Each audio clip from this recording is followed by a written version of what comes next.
Actually में इतने rape लगातार होते हैं जो जो छुपा दिए जाते हैं, जो जिनको आगे बढ़ने ही नहीं जाता, जिनकी प्रोसीडिंग भी नहीं होती। लगातार ये बीजेपी की सरकार में उत्तर प्रदेश जिसको राम राज्य बोलते हैं उसके अंडर में सारी चीजें हो रही है। हमेशा ये जातिवादी लोग हमेशा से रेपिस्ट होते हैं ये लोग, चाहे इनकी सरकारों में देख लो, इनके ब्रजभूषण सिंह इतना बड़ा दलाल, इतना बड़ा रेपिस्ट बैठा है उस सरकार में, अभी तक निकाला नहीं गया उसको। अभी किसको ब्रजभूषण जी को माफ, अरे वो तो उन्हीं का चेला है ना, वो लोग अलग नहीं है। हम लोग मोदी, ब्रजभूषण सिंह, मोहन भागवत को अलग नहीं देखे। ये लोग एक जगह बैठते हैं, एक जगह पीते, एक जगह खाते, ये लोग एक थाली के चट्टे बट्टे। ये संघ से जो निकले ऐसे दलाल लोग हैं ना, संघवाद खुद एक यहाँ पे उन मजदूरों की, उन दलितों की, उन बहुजनों की दलाली करता है। वो भी उसी तरह का विचारधारा है कि हमें लड़ाई उसी से है, सीधा मोहन भागवत के इस संघ से, आरएसएस से।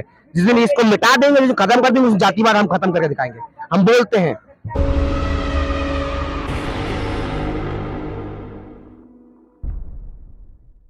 वक्त मैं दिल्ली के जंतर मंतर पर हूँ और यहाँ पर मणिपुर को लेकर भीम आर्मी फेडरेशन के जो स्टूडेंट हैं वो यहाँ पर धरना दे रहे हैं। तो उसी विषय में हम बात करेंगे आशुतोष सिंह बोध जी से कि वो यहाँ पर आए हैं मणिपुर को लेकर। आज जो भीम आर्मी छात्र संगठन जंतर मंतर की सड़कों पे है, वो एक बहुत बड़ा अहम मुद्दा इस देश का लेके आया है। इस देश में एक स्टेट है मणिपुर। उस मणिपुर में पिछले 3 महीने से वो लगातार एक स्टेट चल रहा है। उस मणिपुर में सेंट्रल गवर्नमेंट और स्टेट गवर्नमेंट कोई ध्यान नहीं दे रही। वहाँ के लोगों को हथियार थमा दे कि जाओ मारो एक दूसरे को। ये दिखाना चाहते हैं खौफ जो कि आदिवासियों के खिलाफ ये हो रहे अत्याचार को और ज्यादा बढ़ा रहे हैं। एक गवर्नमेंट का क्या मतलब होता है कि वहाँ के दबे कुछ लोगों को, वहाँ के उन लोगों को जो एकदम स्वर्ण महिलाएं उनको आगे बढ़ाना। लेकिन ये लोग क्या कर रहे हैं? मोदी जी तो नारा लगाते हैं ना, बेटी बचाओ बेटी पढ़ाओ, और हर जगह लिखा भी होते हैं। हमको देखना पड़ेगा कि जो मोदी जो नारा लगा रहे कि बेटी पढ़ाओ बेटी बढ़ाओ बेटी पढ़ाओ, वही देखना पड़ेगा कि मणिपुर में जो स्थिति है, लगातार इस देश में, इस यूपी के अंदर 8 रेप पर डे होते हैं। तो जिस सरकार में इतने सारे रेप, इतने सारी अत्याचार, बलात्कार, इतने घिनौने हरकत हो रही हो, और मणिपुर में तो हद ही पार कर दी। वहाँ की महिलाओं को पितृसत्ता का जिसने नंगा नाच रचा, महिला को उनके निवस्त्र करके उनको घुमाया गया, उसको देखना पड़ेगा। मोदी जी चुप क्यों है फिर भी? वही तो हम सवाल पूछ रहे हैं जंतर मंतर पर, क्यों चुप हो तुम? वो तो खुद एक दलित समाज से आते हैं, ओबीसी में है, वो ओबीसी समाज से आते हैं, लेकिन वो सिर्फ नाटक करता है। उससे बड़ा एक्टर कोई हो नहीं सकता। जिस तरीके से नाटककार हो, जिस तरीके दलाल ये वो है, संघवाद का जो राम राज्य का जो आइडिया है, वो आइडिया के अंदर एक्चुअल में सारी चीजें हैं। उस वक्त भी राम राज्य में सीता को जलाया गया था, आज भी इस राम राज्य में मणिपुर में और तमाम देश की ऐसी चीजों में लड़कियों को जलाया जा रहा, मारा जा रहा है। अच्छा, देश को 75 साल हो चुके हैं हम लोगों को आजादी मिले हुए देश में, लेकिन फिर भी उसके बाद भी महिला आजाद क्यों नहीं है? वही तो हम ये सवाल भी पूछ रहे हैं कि क्यों इस देश की तमाम पितृसत्ता की सोच में उन महिलाओं को बांध रखा है, उन महिलाओं को पढ़ने का अधिकार नहीं दे रहे ये लोग। अगर वो पढ़ने के ठान लेती है, आज भी विश्वविद्यालय में जाइएगा, ये लोग, ये ओवीपी जैसा संगठन अभी जोधपुर राजस्थान में जिस तरीके से महिला के साथ गैंगरेप किया, महिला जिस तरीके का यूनिवर्सिटी में बात करें तो मेरठ के अंदर भी परसों ही किया गया है। ये तो सिर्फ वो जो लोग हैं जो मीडिया में रहते हैं, हम तुमको पता चल जाता है। एक्चुअली में इतने रेप लगातार होते हैं जो छुपा दिए जाते हैं, जो जिनको आगे बढ़ने ही नहीं जाता, जिनकी प्रोसीडिंग भी नहीं होती। लगातार ये बीजेपी की सरकार में उत्तर प्रदेश जिसको राम राज्य बोलते हैं उसके अंडर में सारी चीजें हो रही है। और ये लोग करने वाले कौन है? हम देखिएगा, हमेशा से जो रेपिस्ट होंगे, कोई से भी संगठन में देख लो, कैसे भी चीज आम जनता में रेपिस्ट हमेशा प्रकाश में निकलते हैं। बहुत कम मात्रा में ऐसे लोग मिलेंगे उनका प्रकोप पड़ता है लोगों पे। हमेशा ये जातिवादी लोग हमेशा से रेपिस्ट होते हैं ये लोग, चाहे इनकी सरकारों में देख लो, इनके ब्रजभूषण सिंह इतना बड़ा दलाल, इतना बड़ा रेपिस्ट बैठा है उस सरकार में, अभी तक निकाला नहीं गया उसको। अभी इसी जंतर मंतर पे लगातार कितना पहलवानों का धरना हुआ, हमको चीजें देखी समझ नहीं होगी कि मोदी जी उन्हें माफ करेंगे। किसको ब्रजभूषण जी को माफ? अरे वो तो उन्हीं का चेला है ना, वो लोग अलग नहीं है। हम लोग मोदी, ब्रजभूषण सिंह, मोहन भागवत को अलग नहीं देखे। ये लोग एक जगह बैठते, एक जगह पीते, एक जगह खाते, ये लोग एक थाली के चट्टे बट्टे। ये संघ से जो निकले ऐसे दलाल लोग हैं ना, संघवाद खुद एक यहाँ पे उन मजदूरों की, उन दलितों की, उन बहुजनों की दलाली करता है।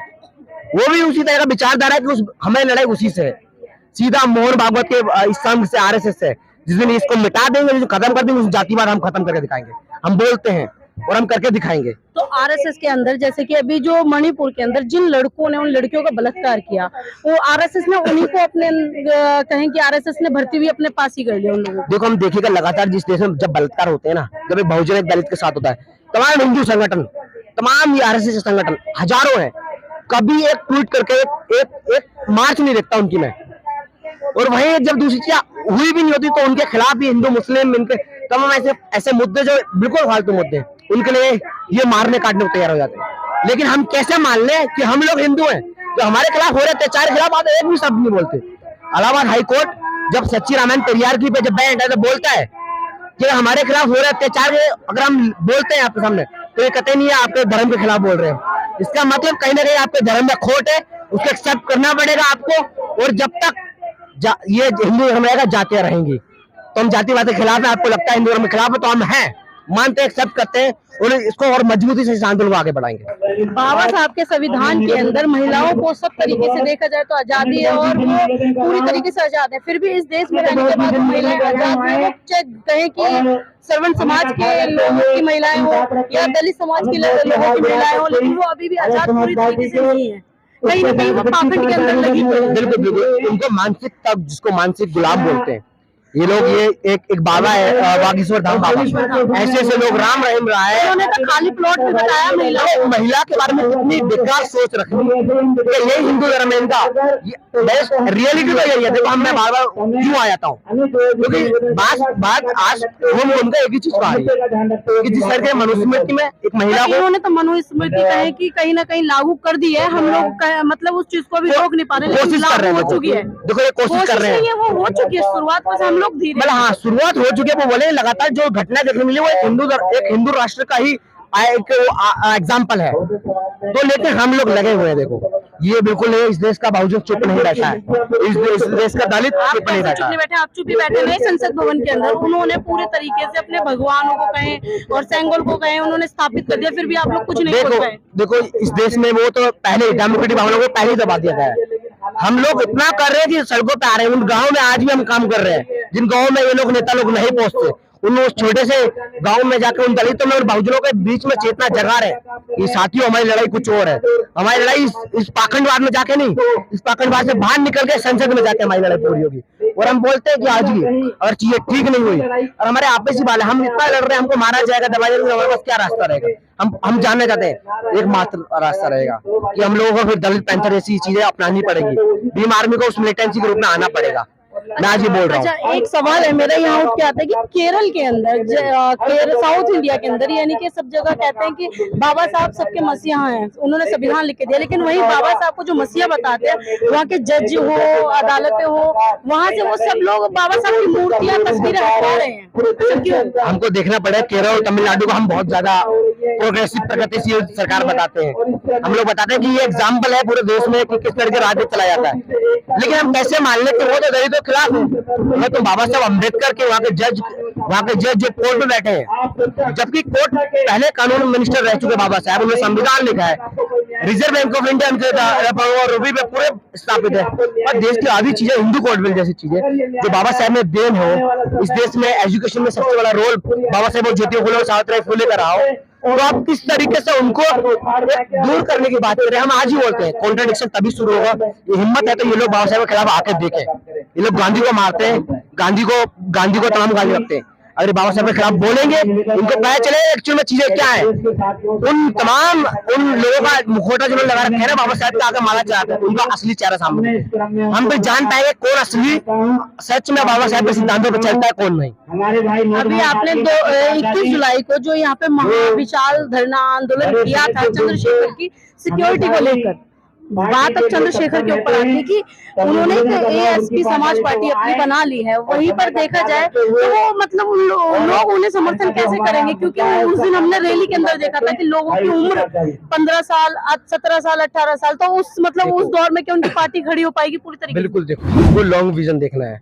हम ऐसे लोगों को सर लोग कैसे देखेंगे जब एक वोट का अधिकार ही नहीं है उन लोगों को, जो 18 साल से कम उम्र के लोग हैं, वोट डालने का अधिकार नहीं। आज ये स्थिति है तभी वो 18 साल से कम के लोग भी ग्राउंड पे आए उनको वो जानते हैं, वो बाबा साहब को पढ़ रहे हैं। भीम आर्मी ऐसा मिशन चलाता है जो बाबा साहब की चीजों को जाने। मैं बताता हूँ, आंदोलन में किसकी भागीदारी सबसे जरूरत होती है? हमें आज भी महिलाओं की भागीदारी की कमी लगती है कि महिला को होना चाहिए, लेकिन वो स्टूडेंट है, वो सारे स्टूडेंट है, पढ़ रहे हैं, वो बहुत कम मात्रा में 18 से नीचे होंगे, लेकिन ज्यादा मात्रा में 18 उस दिन हमने देखा सबसे ज्यादा कम 18 साल से नीचे के ही लोग थे, कम थे। 70% जनसंख्या होती है 18 से 22 के बीच में थी। ये देख लेना 18 से 22 के बीच। तो मैं तो यहाँ ऑर्गेनाइजर था ना, मैं दिल्ली के, हम लोग हम ऑर्गेनाइज करते सारी चीजें, हम देख रहे थे, क्योंकि हम नहीं कह रहे थे उनको, अम्बेडकर भवन में हम उनसे मिल रहे थे, सबसे 1-to-1 बात की है। सर हम भी मिले थे अम्बेडकर भवन में, हमने उनसे पूछा भी था, तो किसी ने बोला हमारी उम्र 17 साल है, किसी ने 15 साल बताई, लेकिन हमें व्यक्ति जो कहीं के 18 साल से 2-4 लोग ही मिले थे। आप समझ, मैं समझा रहा हूँ, मैं इसको आप समझने की कोशिश करेगा। क्वेश्चन आपका मैंने सुन लिया, अब मैं जवाब दूंगा कि देखो क्यों जरूरत है। आज वो बच्चे भी लोग एक बीमार में, और अम्बेडकर एक मूवमेंट इतना तेज हो चुका है कि छोटे छोटे बच्चों की मानसिक, उनके चेतना को जगा दिया, उनकी कोशिश ने जो उनके दिमाग में बढ़ चुका है कि हमारे असली जो लोग हैं, हमारा जो परिवार है, हमारे जो लेगेसी है वो बाबा साहब अम्बेडकर की लेगेसी है, इसलिए वो आए। लेकिन ज्यादा से ज्यादा भीम आर्मी के जो लोग हैं 18 से लेकर 26-25 इसके बीच में, आप गाँव में जाइएगा, आप उसमें जाइएगा, लोग आए समर्थन में, हर कोई आया था। समझ में समाजवादी पार्टी भी आई, समझ में जैन चौधरी भी आया, हर कोई आया था। लेकिन एक्चुअल में जो भीम आर्मी की जो मजबूत तड़ा है, जो भीम आर्मी के लिए सबसे ज्यादा क्रांतिकारी रूप में काम करता है, वो 18 से लेकर 25 के 20 की उम्र है। यहाँ का यूथ भीम आर्मी को एक्सेप्ट कर रहे हैं, उनके बाबा साहब के सपनों पर चल रहे हैं। और ये आप धन्यवाद देना चाहेंगे भीम आर्मी को कि उन लोगों को तब एक समान पीढ़ी में देखा, एक समान उसमें लाइन में लेकर है, जिन लोगों को पूछता नहीं था। हम जैसे लोगों को सच में कोई हमारी बात रखने को नहीं देता। आज हम जनता में बैठे मीडिया के सामने इंटरव्यू दे रहे हैं, ये बहुत बड़ा योगदान है भीम आर्मी का है, हमारी राजनीतिक चेतना का है। अब यहाँ पे जो मणिपुर के लिए यहाँ पे धरना दे रहे हैं, क्या लगता है आपको कि उन लोगों को वहाँ न्याय मिल पाएगा? देखो कोशिश है हमारा, हम तो पहले मांग रहे थे कि न्याय मिलना चाहिए, लेकिन मुझे इस सरकार से उम्मीद नहीं है, 1% उम्मीद नहीं है कि लोग उन लोगों को न्याय दें, क्योंकि आज तक अरे हाथरस में अभी रेप हुआ था, उन लोगों को छोड़ देगा 3 लोगों को, बिल्किस बानो के रेपिस्टों को छोड़ दिया गया 2002 में, तो इन लोगों से कैसी उम्मीद कर सकते हैं? तो इन लोगों से उम्मीद नहीं है। हमारा जहाँ तक पूरा विजन जो है कि मूवमेंट को तेज किया जाए, आंदोलन को तेज किया है, वो आंदोलन मणिपुर तक पहुंचे, राजस्थान तक, हर जगह पहुंचे, और वहाँ के मूवमेंट से निकल के लोग यूनाइट हो, क्योंकि बाबा साहब का एक बहुत बड़ा संदेश है, एजुकेट ऑर्गेनाइज, एजुकेट। तो दलितों को जो आए दिन दलितों के साथ शोषण हो रहा है और उनके साथ मारपीट हो रही है, उनके ऊपर पेशाब किया जा रहा है, तो इन चीजों से उन्हें कब आजादी मिलेगी? देखो उसका एकमात्र रास्ता मैं फिर से बता दूं, आंदोलन। हम लोगों ने बहुत बार कोशिश कर लिया, लोगों को भरोसा करके देख लिया पिछले 75 सालों से कि लोग हमारी चीजों को समझे, लोग एक्चुअली हमारी भावना को समझे कि हमको किस तरीके से मानसिकता से, सोशल से, इकोनॉमिक लेवल, हर तरीके से हमको प्रताड़ित किया जा रहा है।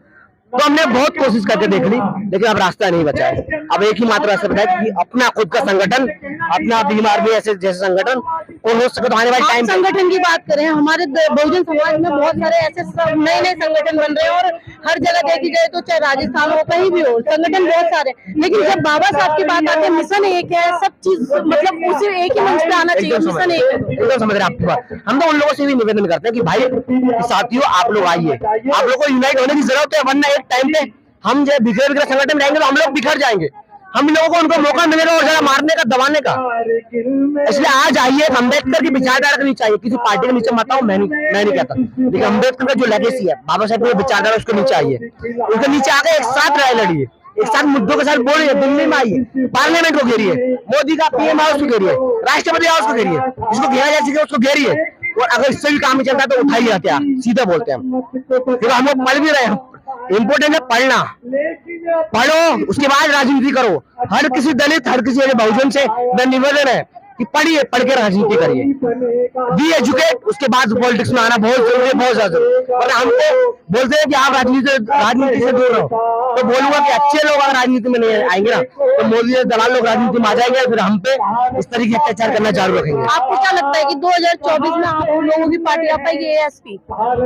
देखो कोशिश तो है, पार्टी तो इतने बड़े मतलब अभी नहीं मानते कि इतनी जल्दी कोई पार्टी आती है, इतनी जल्दी नहीं आती है, लेकिन लोग विजन में 2029 में सरकार बनेगी तो हम बना कर दिखाएंगे। 2024 में हमारी अच्छी खासी हिस्सेदारी रहेगी, बहुजनों की पूरी हिस्सेदारी रहेगी। ऐसे अम्बेडकर बोल रहा हूँ, अम्बेडकर एक इंडिपेंडेंट अम्बेडकर पॉलिटिक्स की बहुत जरूरत रहेगी 2000 पॉलिटिक्स में, और बहुत बड़ा रोल प्ले करेगी। जैसा कि आप लोगों ने सुना अभी आशुतोष सिंह बोस जी को, तो अगर आप लोगों को हमारी वीडियो अच्छी लगे तो वीडियो को लाइक करें, शेयर करें और कमेंट बॉक्स में जरूर बताएं। Thank you.